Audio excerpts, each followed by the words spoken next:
Media మిత్రులందరికీ నమస్కారం. ఈరోజు ఈ ప్రెస్ మీట్ ఎందుకు ఏర్పాటు చేశామో, 2 సార్లు మినిస్టర్గా పనిచేసి 2 సార్లు ఎమ్మెల్సీగా చేసి తన విద్య చదువుకునే టైం నుంచే దళిత వర్గాలు పేద వర్గాల కోసం పనిచేసిన డొక్కా మాణిక్య వరప్రసాద్ గారిని అన్యాయంగా వ్యక్తిగత దోషం చేసి అవమానపరిచిన వైఎస్ఆర్సీపీ జిల్లా అధ్యక్షులు శాషిరావు గారు చాలా దుర్మార్గంగా మాట్లాడాడు. ఆయన వాస్తవంగా చెప్పాలంటే డొక్కా మాణిక్య వరప్రసాద్ గారి గోటి ఖరీదు చేయలేడు. ఆయన నిన్న జగన్ భిక్ష పెడితే గ్రంథాలయ చైర్మన్ అయ్యాడు. కానీ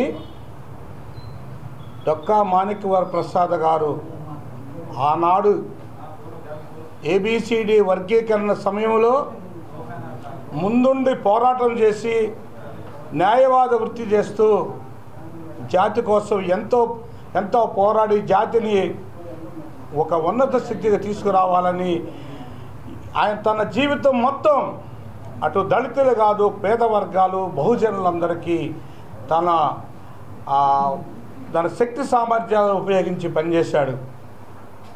మందపాటి శాషిరావు గారు నిన్న మాట్లాడుతూ దళితులు సిగ్గుపడుతున్నారని చాలా ఘోరంగా మాట్లాడాడు. శాషిరావు గారు ఒకటి మాత్రం గుర్తుపెట్టుకోండి, ఏనాడు నువ్వు దళితుల సమస్యల కోసం పనిచేసావు ఒక్కసారి ఆలోచించుకో. నీ జీవితంలో ఎప్పుడు దళితుల కోసం పనిచేసావు? అలాగే నీ జాతి అయిన మాదిగల కోసం నువ్వు ఏమి చేసావు?